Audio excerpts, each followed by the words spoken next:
Thanks for joining us on another episode of the Top 8 Podcast. I'm Matt Batiste, joined by my co-host, TJ. I'm not going to say it, but I am TJ. the real ones know. The ones that have been with us for a long time. You've been from the beginning. You know what should go after that. It didn't feel right, even me saying it, but I've committed so hard to it now that, like, I don't know. It is what it is. It's TJ. You know who it is. Yeah, there you go. TJ, you know who it is. That's going to be better. The new intro. From TJ as always to TJ, you know who it is. We need like some DJ horns. Are there any DJ horns? Yeah, that's exactly what I'm talking about. Look. No, that's not the one. Hold on. I can't even hear it anyways. We'll cut it in. Love it. TJ. All right. What are we talking about today, Matt? We're talking about Sleep Token. Hell yeah. I love the intros here for TJ. We're going to give TJ a standing ovation every single time we start the podcast. I'm game. I mean, it's going to boost my ego too much, but I'll take it for now. Yeah. So we're talking about Sleep Token. And the reason why we're talking about Sleep Token is because I'm a pretty recent fan.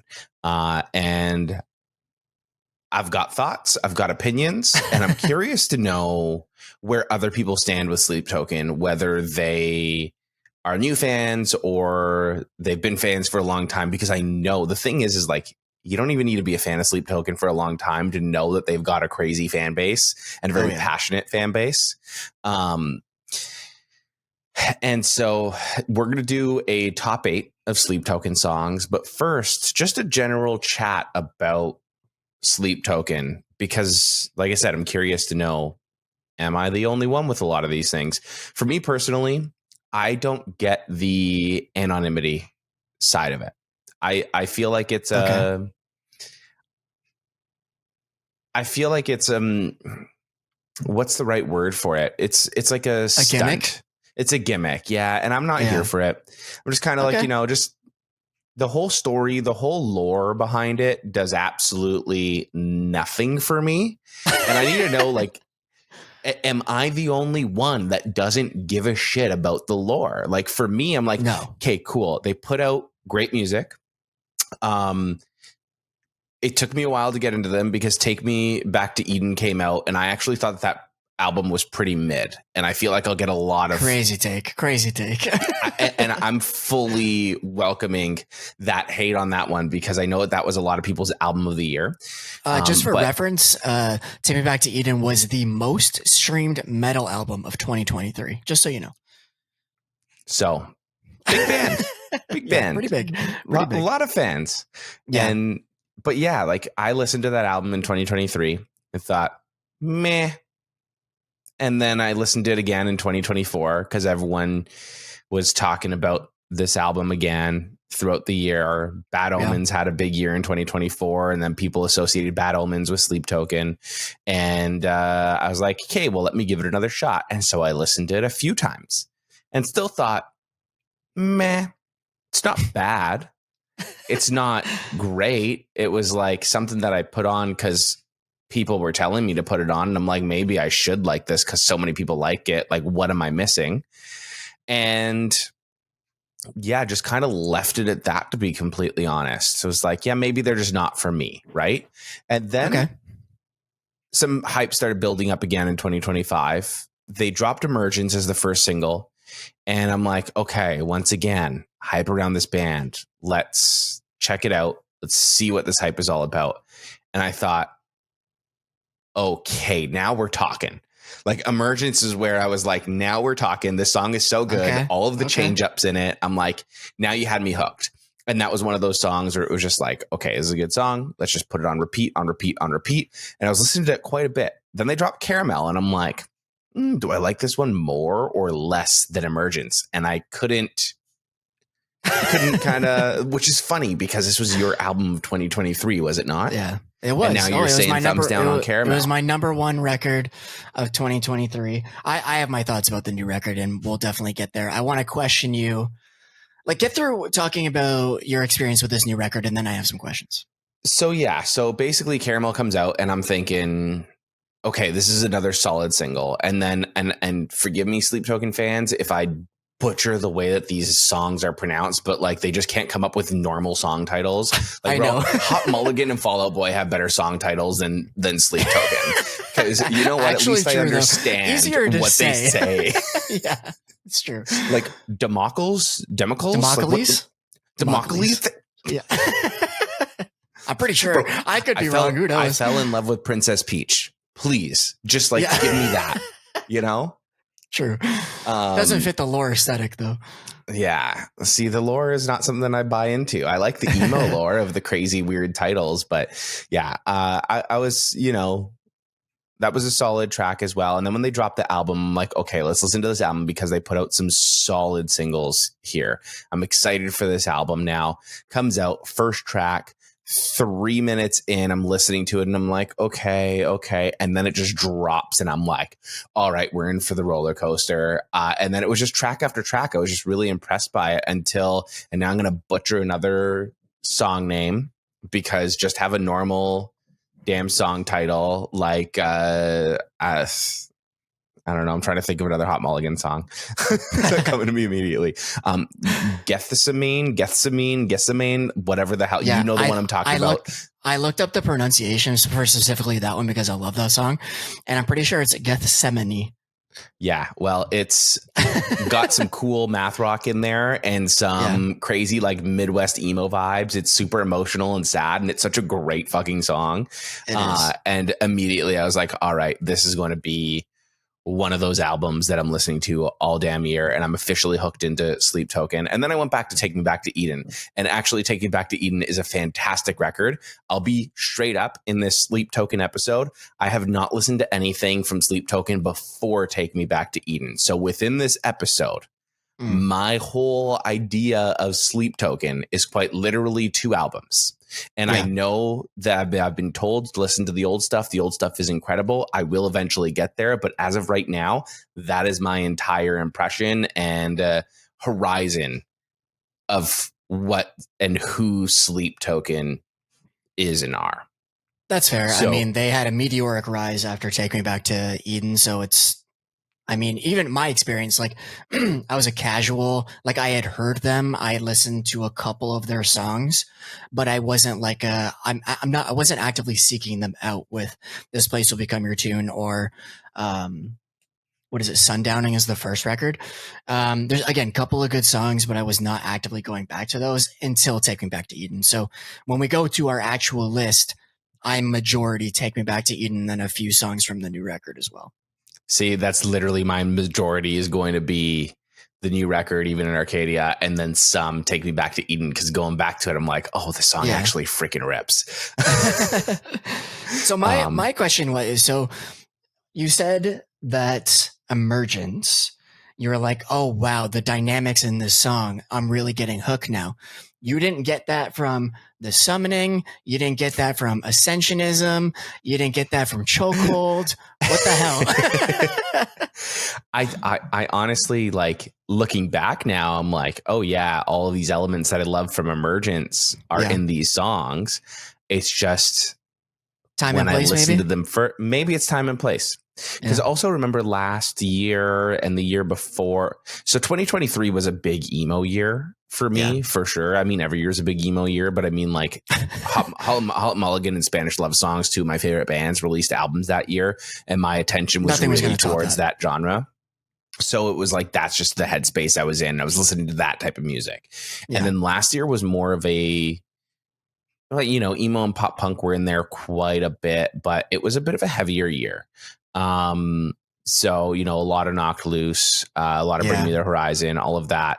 But once again, Sleep Token just wasn't heavy enough for me. It was sort of that, like, you know, it was experimental, but it was kind of like chill metal. It wasn't really, you know, there were some heavy elements and some heavy songs in there. Yeah.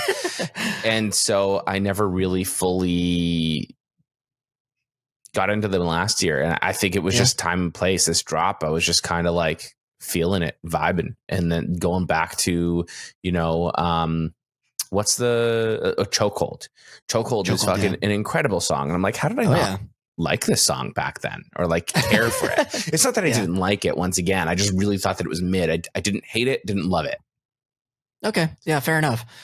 For me, I think the first time, so like I said, I had listened to some of Sleep Token songs, like Hypnosis was a big one that I had on repeat, but I wasn't going actively looking them out to like listen to their albums. So when Take Me Back to Eden came around and they dropped those first two singles, Chokehold and The Summoning, that really made me a fan. And I think Take Me Back to Eden was just something so new for me. Like I had never really heard a band mix all of those different styles into one. Like you've got rap elements, you've got R&B, you've got a little jazz, you've got black metal, metalcore, like all of these different things all coming together. And I was like, holy shit, this is like so cool that when I listened to everything, when I listened to the full record for the first time, I immediately held it in such high regard because it was almost disorienting, but in like a really good way.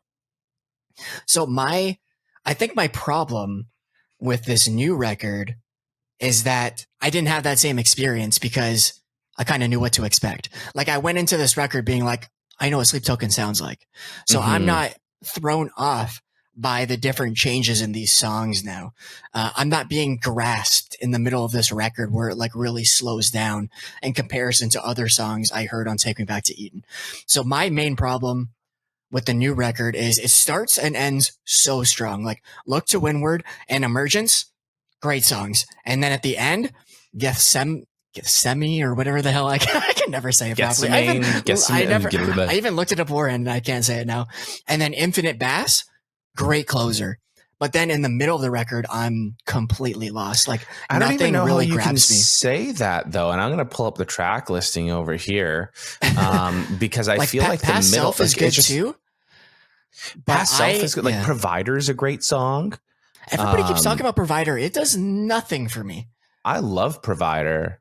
Caramel smack dab in the middle. I love Caramel. I think because they don't like, there's not as much switch ups in the middle of the record. It's like one kind of tone through the middle, like 6 or 7 tracks where I'm like, okay, give me something else. Like that's why the start and the finish are so strong for me because it's like heavy moments. The songs switch up more. And then you get like these lulls in the middle. So like I watched Anthony Fantano's review and I didn't agree with most of what he said, but he did say like in the middle of the record, it felt more like background music because it wasn't as actively engaging in comparison to the start and the end. And I was like, that's exactly how I feel too.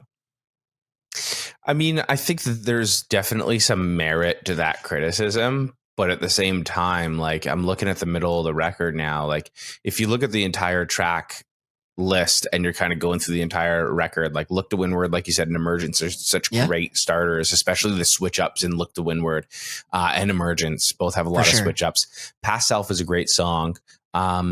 See, Dangerous is, you know, one of those songs where I can't even think of how it sounds as like I'll listen to it as a full record and I'll enjoy it, but like I don't know how Dangerous goes. That is exactly my problem because like I liked Emergence when it dropped, but Caramel and Democles, I really wasn't feeling that much. But there's really 2 songs here like that me personally, like, because then Caramel's a single, so obviously you know Caramel. Even in Arcadia, I can't remember how that goes entirely or what the hook is or the chorus, but Provider, Democles, Gethsemane, Infinite Baths. Yeah, I'm just going to purposely call them by the wrong name on purpose for this entire episode in hopes of triggering Sleep Token fans and getting more clicks. But you know, there's really probably 2 songs in here that aren't like at like an 8 out of 10 level, 8 or 9 out of 10 level. You know, that's fair. I'd probably say they're 7s. I just remember listening to the record for the first time, put on the whole thing, looked at Windward, Emergence. I'm like, hell yeah, we're starting so strong. Like this record is gonna be sick. And then I got to Gethsemane, and I was like, well, what the fuck happened in these last 6 songs? I do not remember. It's because it's such a strong single. It makes you forget about the rest of the record, I feel. I guess maybe because it's one of my new favorite Sleep Token songs, like of all time. But yeah, I don't know. So that's how I'm feeling about. Can I ask you, why don't you like Caramel? I don't really know because it's objectively a really catchy chorus. I think maybe I got a little sick of the formula because it's very like slow, catchy, and then it goes into like a heavy moment at the end, which like the apparition I think does that. Granite does that. Like a lot of songs have that similar formula, and I think I got a little tired of it. Where I was like, oh, it's just like another formulaic Sleep Token song. I can kind of say. Where I, especially with a single release, I wanted it to really hook me, and it just didn't. That's fair. I think it's hard coming off of Emergence because I feel like that was my favorite of the 3 singles. Yeah, me too, for sure. Because even Democles, even Democles was, a good song. But I think by that point, Emergence was, such an incredible single. And then Caramel came out and it grew on me to the point where I was like, oh, Emergence and Caramel, which song do I want to listen to if I had to choose one? Yeah. And I was like, it was a toss up because they were both really strong.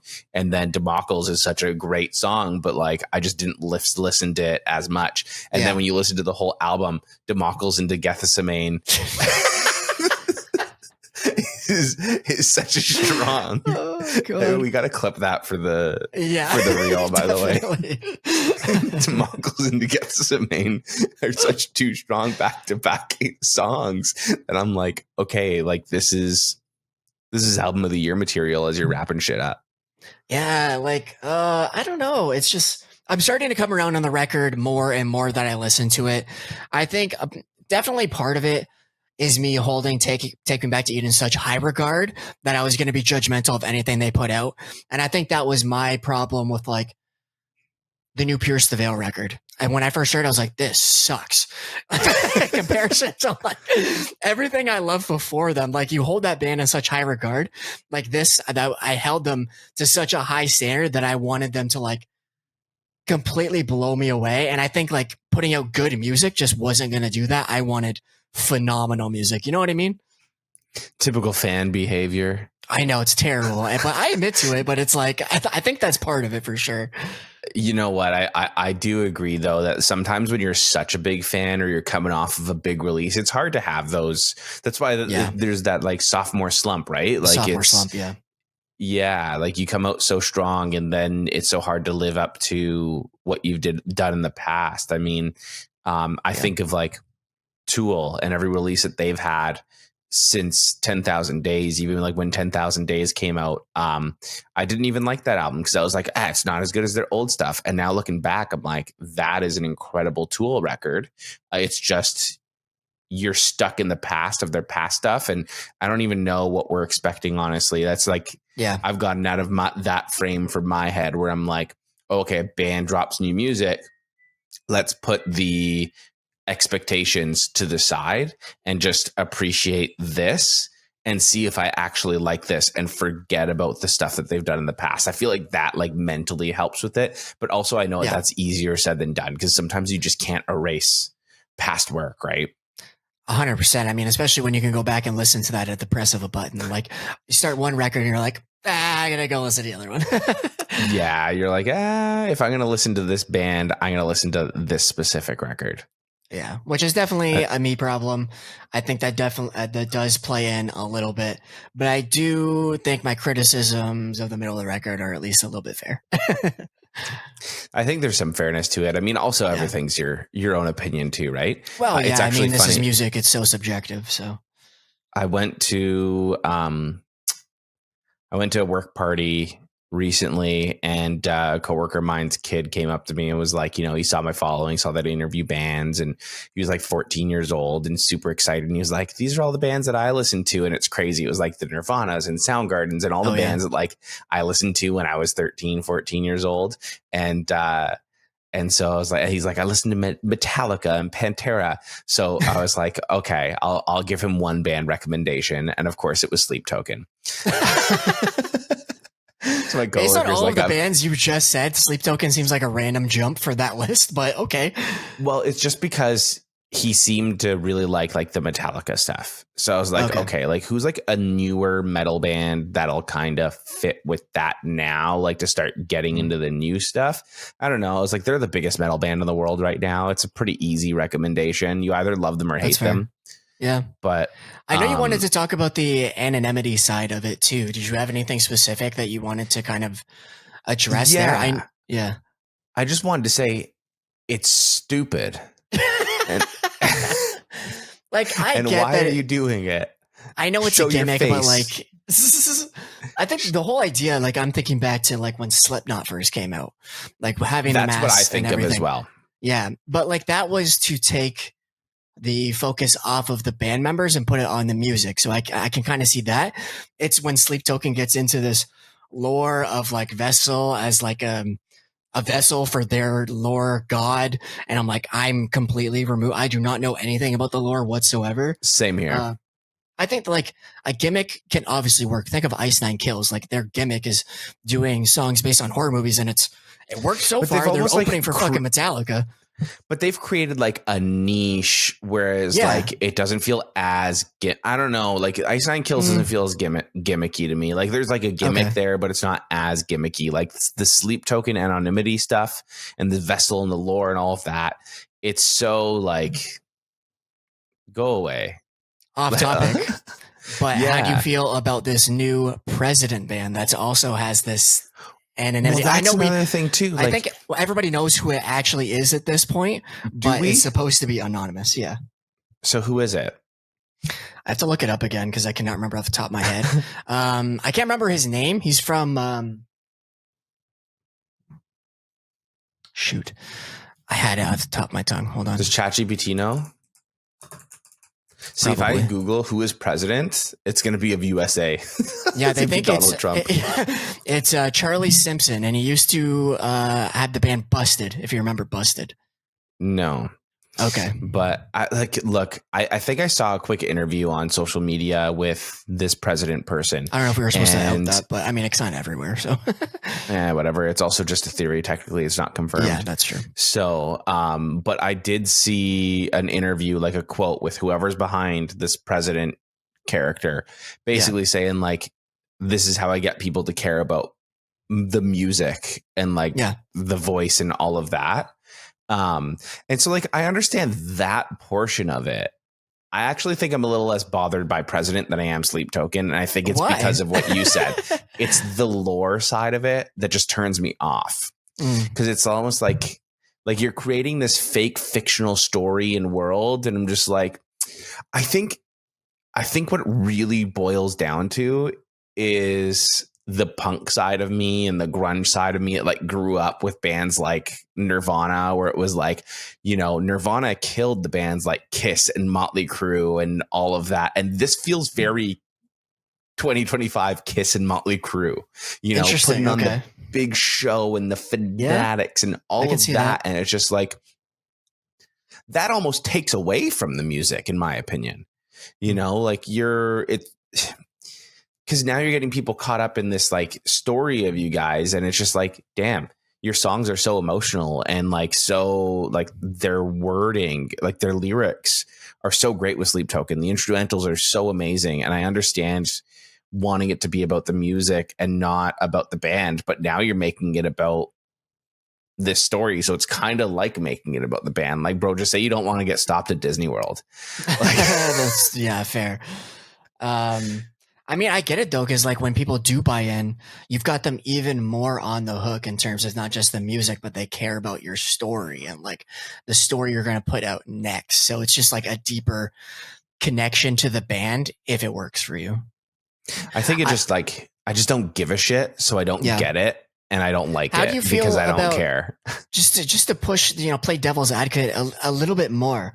How do you feel about concept records? What do you mean in particular? Like, do you pay attention to the concept of a concept record? Like, do you care about the overarching story, or does that detract from the music you're listening to?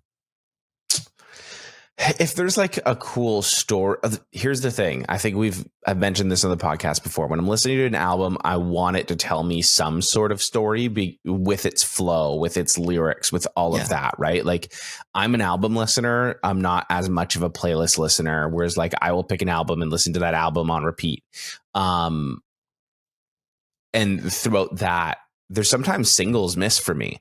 Like, and then you listen to that full album with where that single is placed, and you're like, oh, it's placed perfectly in the story. And now I actually love that single a lot more because I've kind of gotten this grander scope of perspective of things. Yeah. But like concept records in terms of like, I don't like Easter egg hunts. I don't like, I don't care for that shit. Like, just write a good damn song. Okay. Just write a good record. Enough. At least you're consistent. That's what I was going for. You just tested me there. Yeah. Like, oh no, I love concept records. I'd be like, what the fuck, man? Yeah. I'm not a fan of that portion of it. But like I said, recent fan of the band and their music. And, I mean, the fans can come for me all they want because I know every single band has crazy fans. Yeah. Especially this new wave of bands like the Bad Omens and Sleep Token, and like they've just got like massive fans that care a lot. It's like the Taylor Swift style stands that I don't understand. I don't understand that either while we're on this topic. And if any of them are listening, I'm sure they've turned this podcast off by now. But for me, like stan culture, I never understood it. You know, obviously I'm a fan of the bands that we talk about. I'm a fan of the bands that even we interview. Right. Mm-hmm. I would hope so. But like to idolize them or to put them on a pedestal, like that's something I don't understand, because I'm like, they're just humans creating something at the end of the day. Like they go home and they've got the same damn problems as us. Maybe some of them have a little bit more money than us, depending on the band or the level of it. But like they still want the same things. They still have the same problems. Like they're just regular people. They still want that gratification and all of that. Right. Yeah. I think that when you treat them like that too, it like puts you on the same level as them. And I don't know. I haven't met anybody in my life where I've been like, oh, you're better than me. And because of like your work. And I don't think that anyone should even look at that as like, you're better than me because of your work. It's like, no, you just have a really cool job. Like these artists, they're not better than anyone. You don't need to idolize them. Like they just have really cool jobs, and like I really enjoy their work.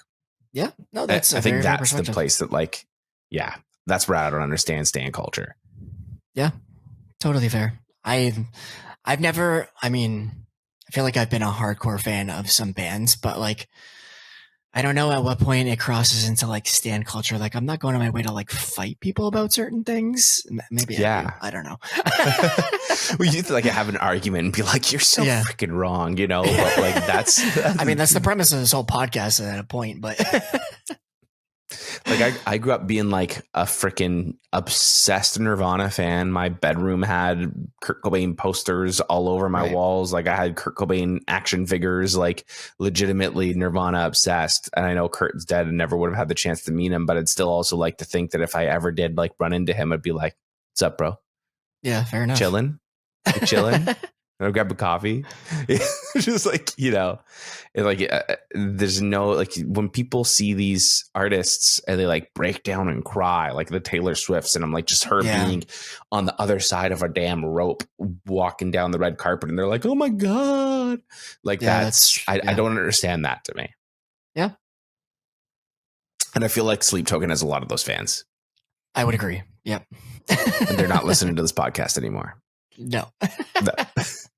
You want to get into the top 8 list of songs? I do. When making my list, I added like 16 songs to my list to narrow down. So this one was a bit tougher, but I eventually did get it down to an 8. So did you want to kick it off, or do you want me to go ahead? Did you get it down to an 8 and cheat, where you put like 2 songs in one number?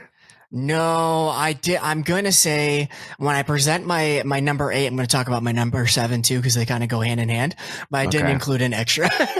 Okay.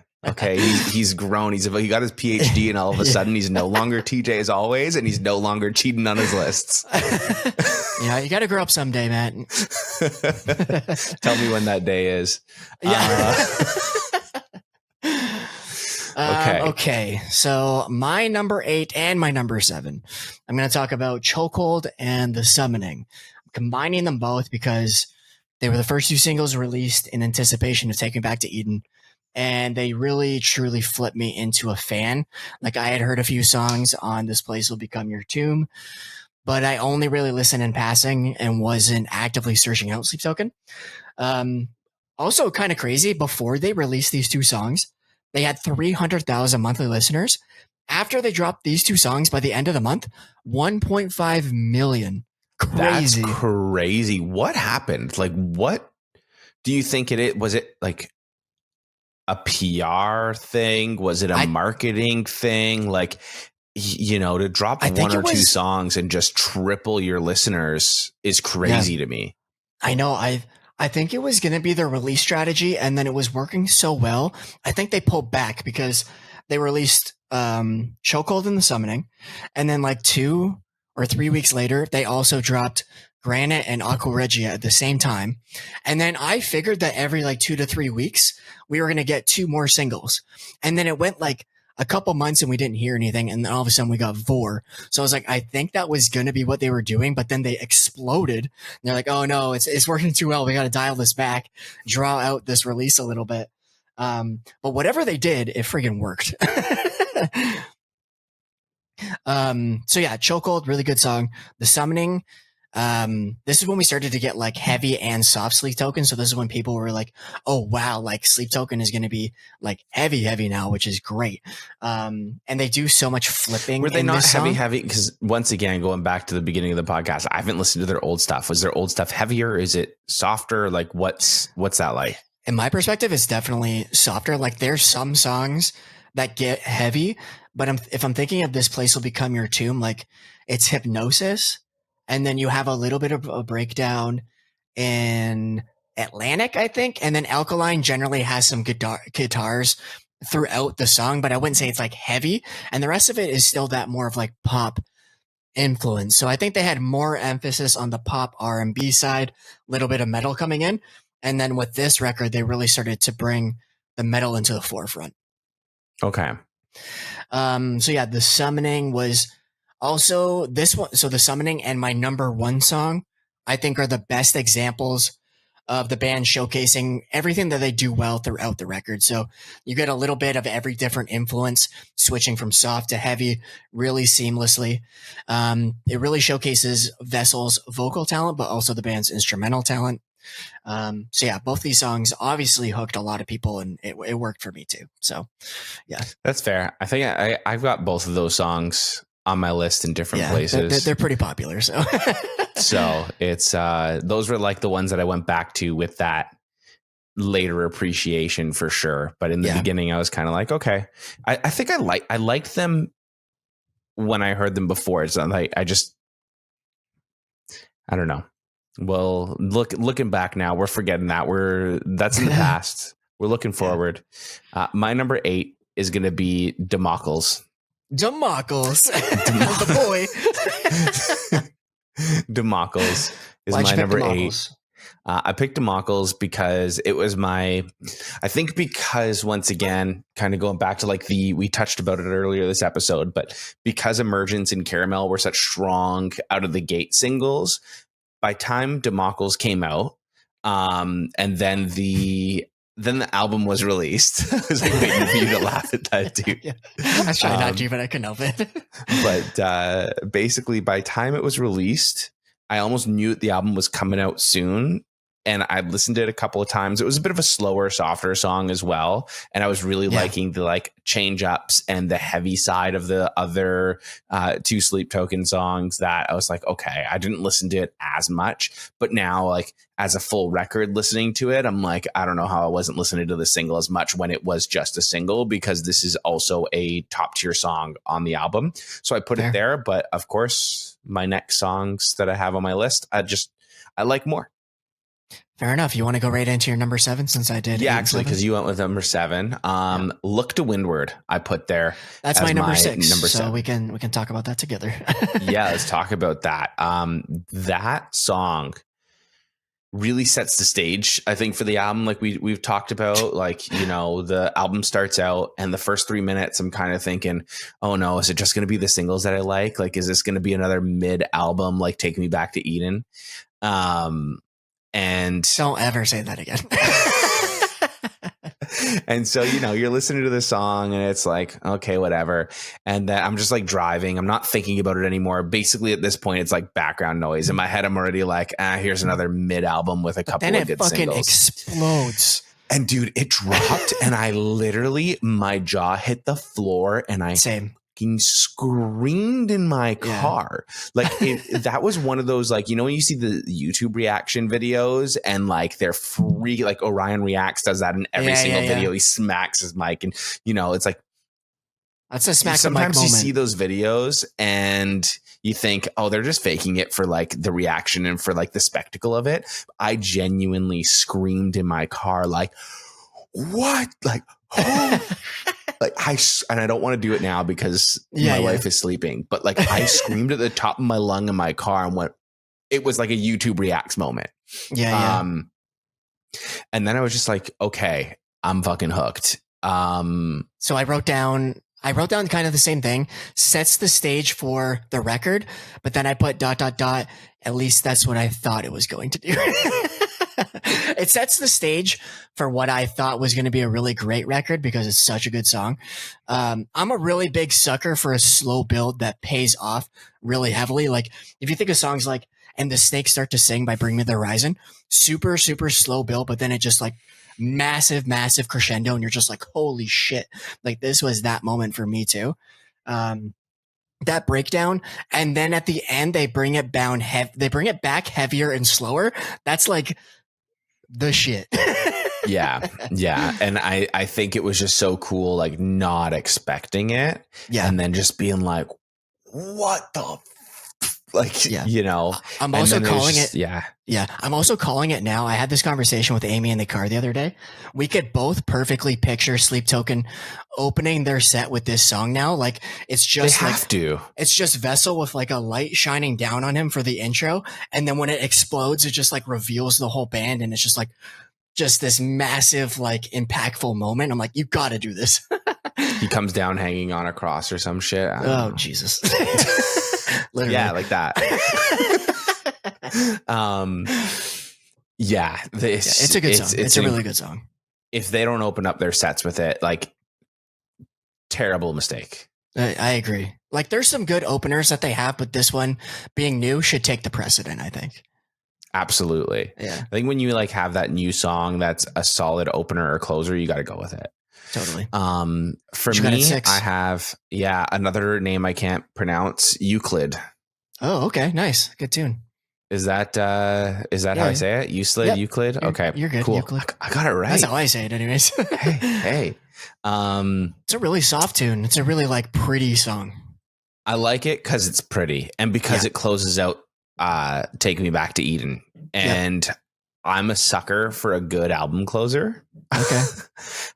You know, the Wonder Years are one of those like top bands for doing that, where like if you have a good album closer that closes up that chapter and gets super emotional, I'm a sucker for that. So I'm definitely a sucker for this song. Yeah.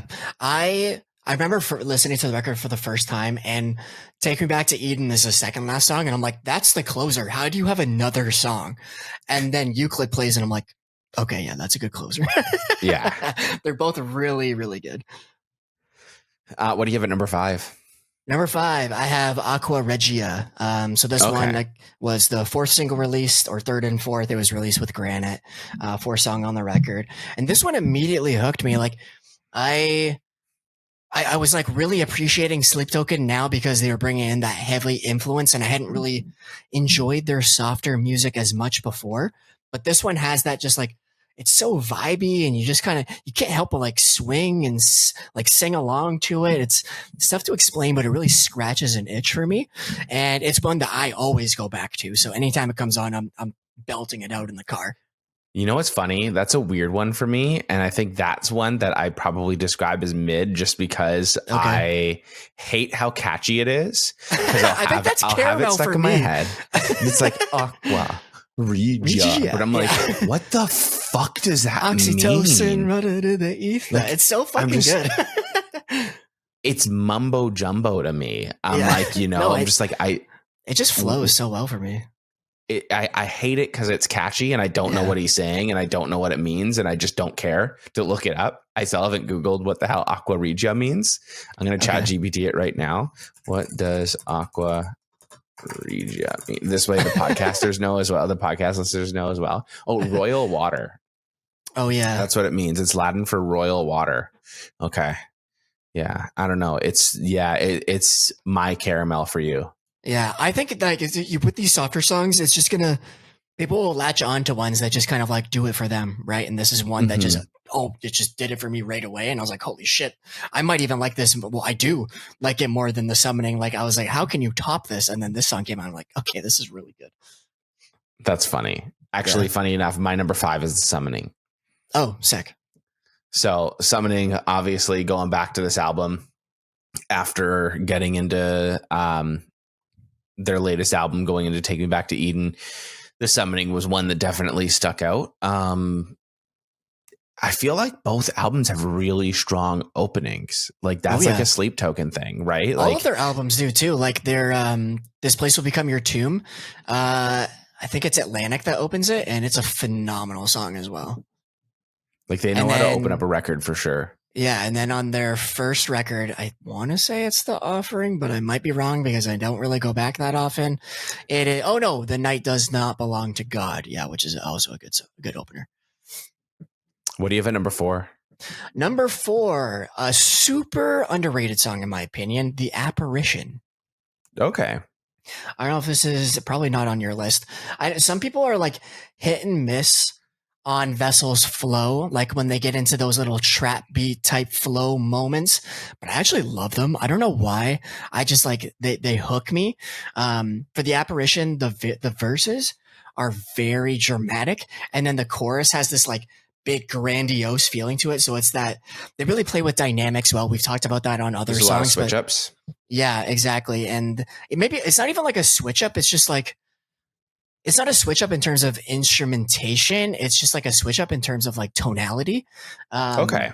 And I think this is just a really great example of that. So towards the end, they bring in the heavy instrumentals over that little synth that plays, and they kind of just like that they let that linger on through the rest of the song. And I like when a band does that well. Like I think of Spiritbox dropped the song Constance, which at the very end of it, it's just like this really genty like riff that progressively like slows down and gets like pitched down over time.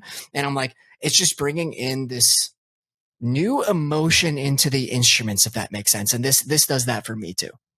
Oh, that's a cool way of putting it.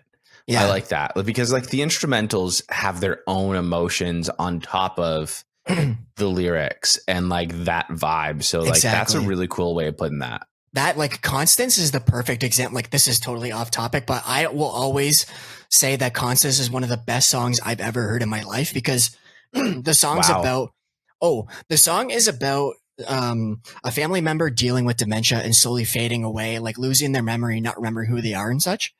So the last bit of the song is just that slow riff that like it gets progressively slower and like more dissonant where like it becomes kind of like you can't even really tell what's going on. And I feel like it's just like the perfect instrumental version of a person going through that same emotion. Like it's slowly slipping away, losing who you are as a person. The song is slowly slipping away.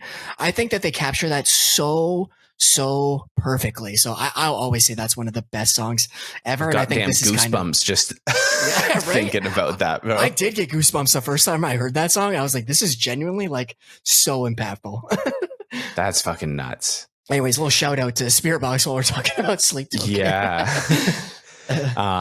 Shout out to them anyways, because they also dropped an incredible album this year. They did. Definitely making my end of the year list. For sure. For the longest time, I was thinking this is a top contender for album of the year. It's going to be up there for sure. Oh, yeah. It's on the top 8 list for sure. Yep. Number 4 for me is where I put Caramel. So I put Caramel here for some of the reasons that we discussed. It's actually funny with Caramel because like, I get it. You don't like the song. I do. I've been praising it, but also a little part of me understands where you're coming from, because I think the first time I heard it, I thought it was a little bit cheesy. I thought it was a little bit cringy. Like, just like the right lines away. stick to me like caramel. I was kind of like, it kind of gave me like an icky feeling. But then also the more I listened to it, I was just like, you kind of get over it because it's such a good song. Yeah. Like, I recognize that chorus is so catchy. It's so catchy. And then like the heaviness at the end is just like incredible too. Like, it's just so, I don't know. I wasn't crazy about it in the beginning. I was like, yeah, Emergence is a much better single. And then I don't know. I was getting Caramel stuck in my head and not Emergence. I never got Emergence stuck in my head. I got Caramel stuck in my head. And then I just wake up and be like, stick to me, like, fucking playing in my head. And I'm like, all right, fine. I'll listen to the song again. And then, all right, fine. I'm like, fuck, I love this song. Yeah. I think that was Aqua Regia for me too. Like, that chorus was so catchy that I was singing it while I was like waking up in the shower, like all the time. Yeah. Yeah. What's your number 3? My number 3 is Gethsemane. Hopefully I am saying that correctly. Very, very emotional intro. Super introspective. I think this is one of the like most introspective, like, I don't know, like vulnerable songs that they've put out. Mm-hmm. Yeah, another subdued verse, massive chorus, that kind of instrumental and tone duality. It's really with massive switch ups too. Like, you have the piano at the beginning, and then you get the little trap beat at the end, but then that heavy section in the middle, it's kind of all over the place, but somehow it fucking works so well. And every time I go back to like listen to this record, I'll start at Gethsemane, and then because you get those 4 songs right in a row that I love, and then the rest of the record. Yeah. That was what I was doing with the Bring Me Horizon record last year. I would start it in the middle and just loop back around. Yeah. Number 3 for me is where I put Chokehold. Okay, cool. I think I'm surprised you have it over the Summoning. So Take Me Back to Eden starts with Chokehold, right?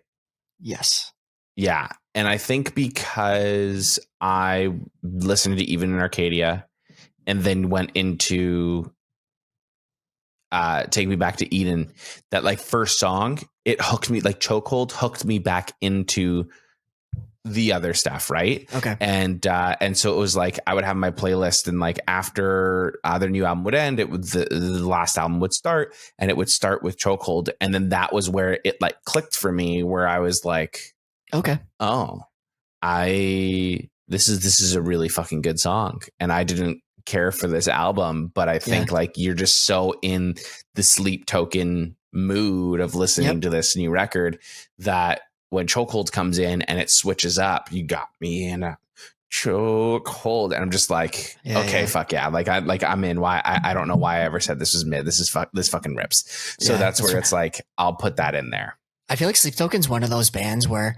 when you start listening to them, you're now in the mood to listen to more of it. Like, it's a very specific vibe, and only they can really deliver that. Like, I know Bad Omens and some of the new Dayseeker stuff can kind of be in that lane a little bit, but Sleep Token just has that very specific aesthetic, if you will. Absolutely. And like the cool thing about Sleep Token is that they also feel like an original, like no one else is doing music like this. Yeah. Maybe you have some people that are kind of similar, you get hints style, of it elsewhere, but not like the full. Yeah, like even like the Bad Omens. Like Bad Omens are their own thing, and Sleep Token is their own thing. Yeah. I see why fans of one band are also fans of the other, but that's not to say that the bands sound the same or are the same style at all. Yeah. So also, have you seen that video that's like, why does my fridge sound like the opening to a Sleep Token song? And it's like his fridge is like has this like low hum that's kind of building, and then he starts singing like the when we were made. It's so funny. I should have sent it to you. Oh god. Have you seen the one where it's like, Dad, what's that tree called? And it's like, it's the Sleep Token tree. Stick to me like caramel. And like the kids in the background going, no, Dad, stop. It's like the pink tree. I gotta find one of those and send it to you. Oh god. TikTok was having a a field day with this new album. Yeah, no doubt. What do you have at number 2? Yeah, number 2, this is where I put Hypnosis. So this was probably the first song I ever heard from Sleep Token. Really started to enjoy the band. The one that really got stuck for me that I would like add to my playlist and stuff before I really became like an actual fan, if you will. It's sort of the Token heavy song on the record, which they come to like embrace a lot more on subsequent records. The little pinch shifted breakdown towards the end always just scratched an itch for me. So if you haven't listened to this one, definitely go back and listen to this song. The whole record is really good too, but specifically Hypnosis. Okay. Yeah. I'll have to go back and listen to that one because obviously I haven't listened to anything beyond these 2 records. But there's some good songs. It's on funny there. actually. Same theme on my number 2 because that's where I put Emergence. That was the song that hooked me in, got me into them. Not my favorite Sleep Token song, but that was the song that brought me into it. It was the switch ups, and I was like kind of like letting you talk, and then didn't want to repeat the same thing, so I just went through it. Figured to get to it now, but essentially what it is the like tonality switches like you mentioned, and like the degent stuff, the like rapping kind of stuff that he does as well. Like, I don't know, that's my favorite part of the songs. Like when it switches up like halfway through, you don't expect I'm it, right? Like it's so, I feel like it's, and nobody it's very, does stuff like that. Exactly. Like that was me listening to Take Me Back to Eden for the first time. Like you get those switch ups and I'm like, I've never heard a metal band. I mean, I know we're calling them a metal band. They're kind of more of a pop band with metal influences, but I've never heard a song like this before. And I think that's why Take Me Back to Eden captured me so strongly. Whereas I was already going into it with that sort of like, you never know what to expect mentality in Even in Arcadia. But, yeah, clearly it did it for you because you weren't really a fan before. And I think a lot of it too has to be with like the mental frame that you put them into, because I think a lot of people, like you just mentioned, they're kind of like a pop band with metal influences. Thinking that they were a metal band, and going into them when I went in to Take Me Back to Eden, I was going into them thinking they were a metal band. One, I'm not even the biggest metalhead. I like metalcore because it has punk influences. I'm deep down into punk and emo. Like that's my bread and butter. Yeah. I like some metal stuff. I grew up on some metal stuff, but like the really like, if it's leaning heavy towards metal, not a fan. But the frame of they're a metal band. I'm really into I was into the metalcore at the moment, and it was like, this isn't giving me metal. It's not giving me punk. It's not giving me metalcore. I'm like, I don't know what this is. Yeah. So I was like, I'm just going to put it on the shelf. And then now knowing who the Sleep Token are, what they're about, because I've listened to Taking Back to Eden a few times, when Emergence came out, I'm like,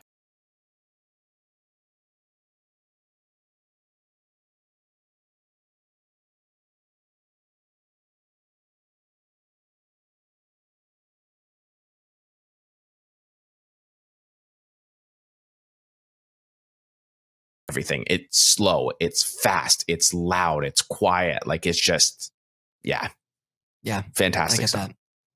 Yeah, and it's kind of the defining factor for my number 1, which I think is the most underrated pick you could possibly have. I feel like I'm the only person that talks about this song because whenever I talk about Sleep Token, nobody talks about it. It's not even on there. This is Sleep Token, which I think is absolutely absurd. Ascensionism. Right. It does. Oh, it's every single thing that I love about this band. It's not on This Is Sleep Token? No, it's not on their This Is playlist, which I think is absurd. It's that slow build with the piano, very dramatic. Vessel's voice is just fucking haunting. And then it transitions into this like flow section, which I said I really enjoy when they do that sort of aspect about it. And then it gets into this massive, triumphant, heavy moment. So they're really, again, playing with like the vocal and the instrumental tension and emotion. It's sad. It's angry. It's a near perfect song for me. I remember listening to the record for the first time being like, yeah, the summoning's good. Chokehold is good.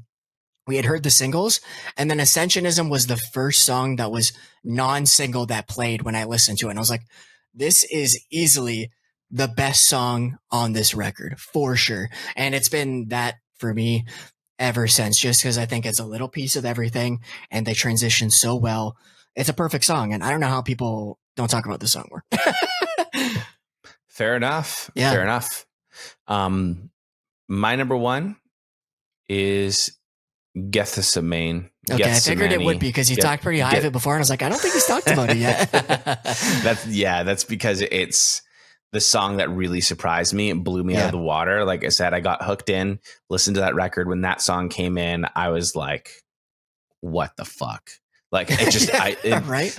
Like when I say Emergent took me by surprise, like, you know, in terms of as a single and hooking me into the band, this took me by surprise and hooked me into the record. And I was like, I was actually really, really happy when I was listening to the record that they didn't drop this as a single, because this was like the clear standout on the entire record. It's the best song on the record. And it was like that perfect surprise on the record where, like, you know, a lot of bands try to put their best songs as singles and then the rest of the album is sort of like packaging around it. But it was like, ooh, a treat for me. Yeah, exactly. That was Ascensionism for me. It was the first non-single, and I was like, this is the best song. Why did, like, you could have put this out as a single? And then, like I said before, when I was listening to Even in Arcadia, kind of not really paying attention, and then this song just hooked me right back in. So I was like, again, just another holy shit moment. Yeah. Yeah. So that's one of those songs that if I had to take one song off of this record and put it into a playlist, that's the song. Yeah. It's by far my favorite Sleep Token song. And it's one of those songs that every time you kind of go through that record, it's like, all right, let's feel the pain again. Yeah, right. And like, let's, you know, sometimes you stop on the record one time over it, listen to it twice, and then move on. That's that song for me. So, by far my favorite Sleep Token song. So it had to be number one. I want to know from you watching this on YouTube and listening on Spotify and Apple Music. I want to hear from you what your favorite Sleep Token songs are, but I want to hear about it right after you hit the subscribe button and leave us a 5-star review, all of that fun stuff. You know, follow the show, Spotify and Apple Music, hit that 5-star button, and then hit that subscribe button on YouTube. And then leave a comment and let us know what your favorite Sleep Token song is. Okay. I think overall, TJ, before we wrap things up, because we talked a lot about Even in Arcadia, but we never actually, I feel like we don't need to do a review because we've kind of gotten all of our thoughts out there. But as an album, what would you rank it on a scale from 1 to 10? That's a good question. When I want to get you canceled before we end this podcast. I know, right? Yeah.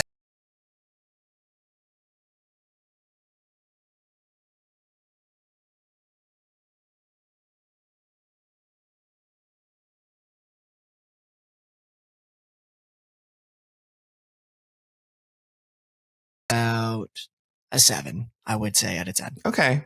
Yeah. You know what? I'm actually surprised that you're giving it a 7. I thought that it was going to be lower. I'm between 6 and 7, I'd say.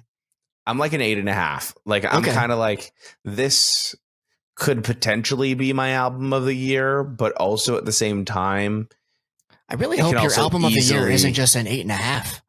That's fair too. I don't know. It's my favorite album that I've been listening to right now. Like when I'm going to Spotify, I'm clicking on that album and I'm pressing start on it, and I enjoy every minute that I'm listening to that record. Right. But there's just so much great music that's come out this year. It's going to be like a battle to the death for Matt's favorite album. Yeah, totally. I mean, I mean, just to give a little heads up, we're going to have a special guest on the podcast in a couple of weeks talking about our favorite records of the year thus far. And I expect this to make at least your list. We'll see if it makes mine. Yeah, so I'll tell you right now, it's going to be somewhere on my list, and it's probably going to be in the upper echelon of that list. I figured. But, you know, we'll see where it actually lands. But yeah, it's a contender. So 8.5 is what I'm giving it. And I feel like I'm slightly influenced by our chat here today with the whole couple of songs in the middle that like are a little bit not, you know. You're influenced down or up? Down by you. Oh, I'm like, really? I love this album. I thought it was a perfect album. And then I'm like, bringing in some pessimism here. There's a little bit of a lull in the middle. Oh shit. Uh-oh. Sorry, Sleep Token. You're going to drop off Matt's list. That's crazy. We'll never get a Sleep Token interview because we're influencing people to like them less. Yeah, my bad. Vessel, if you're listening, I would still like to talk to you. Yeah, when we find out who you are. Fuck you. Exactly. Until you take off your mask, I don't want to talk to you. I'm just kidding. Okay, now we're never going to get interviewed. Cut. Thanks for listening to another episode of the Top 8 Podcast. Make sure you're on the channel and listening next week for another amazing episode. Thank you so much. We will see you next week.